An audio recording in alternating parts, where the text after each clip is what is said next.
Assalamualaikum warahmatullahi wabarakatuh. Saya Fitri Rahmat Salsabila dengan nomor induk mahasiswa 21101019, jurusan Administrasi Publik Reguler semester 2. Di sini saya akan menjawab soal ujian akhir semester dari Bapak Fahmi Amriko SHMH. Baiklah, materi yang akan saya sampaikan adalah tentang hukum acara perdata.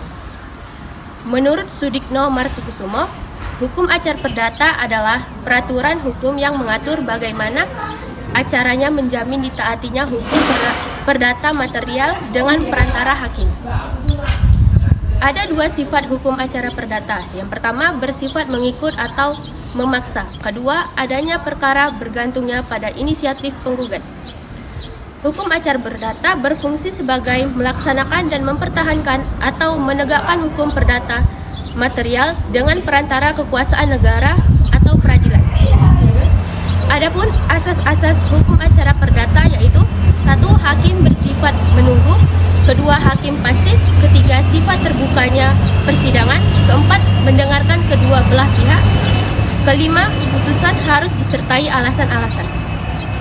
Yang keenam, beracara dikenakan biaya. 7. Tidak ada keharusan mewakilkan.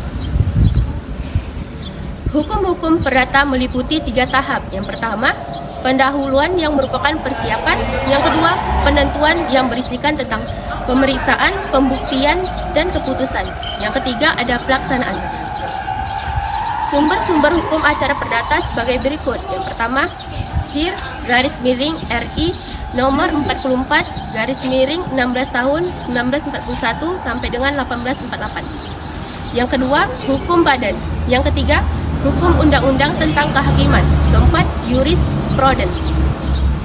Ada 2 perkara yang diajukan ke pengadilan, yaitu gugatan yang berisi tentang, yang pertama, terdapat pihak penggugat dan pihak tergugat. Yang kedua, terdapat suatu sengketa atau konflik. Yang kedua, ada permohonan yang berisi tentang diajukan oleh seorang pemohon atau lebih secara bersama-sama. Kedua, tidak ada suatu sengketa atau konflik. Definisi putusan. Putusan hakim adalah suatu penyataan yang orang atau hakim seseorang pejabat negara yang diberi wewenang untuk itu, diciptakan di persidangan dan bertujuan untuk mengakhiri atau menyelesaikan suatu perkara atau sengketa antara pihak. Itu menurut Sudikno Martukusumo. Jenis-jenis putusan.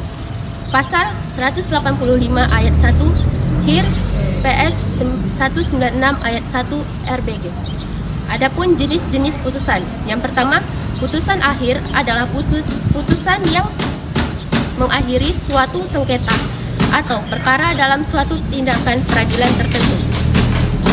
Yang kedua, putusan yang membuka putusan akhir atau putusan setelah putusan antaranya adalah suatu yang berfungsi tidak lain untuk memperlancar pemeriksaan perkara. Putusan akhir memiliki jenis-jenis sebagai berikut. Yang pertama, putusan kondematori adalah putusan yang bersifat menghukum pihak yang dikalahkan untuk memenuhi prestasi. Yang kedua, putusan konstitutif. Putusan konstitutif adalah putusan yang mengadakan atau menciptakan suatu keadaan hukum. Yang ketiga, putusan deklaratori adalah putusan yang sifatnya menenangkan. Adapun hakikat dari pelaksanaan putusan. Yang pertama, melaksanakan suatu atau eksekusi pada hakikatnya adalah realisasi daripada kewajiban pihak bersangkutan. Yang kedua, putusan hakim mempunyai kekuatan eksekutorial, yaitu kekuatan untuk dilaksanakannya apa yang akan ditetapkan. Adapun jenis-jenis pelaksanaan putusan. Yang pertama, eksekusi putusan yang menghukum suatu yang dikalahkan. Yang kedua, ada eksekusi putusan yang menghukum suatu perbuatan. Yang ketiga, ada eksekusi real, merupakan pelaksanaan prestasi yang dibedakan kepada debitur. Keempat, ada eksekusi langsung, terjadi apabila seorang kreditur menjual barang-barang milik debitur tanpa mempunyai tilde eksekutorial. Baiklah, segitu jawaban ujian akhir semester saya. Saya ucapkan Assalamualaikum warahmatullahi wabarakatuh.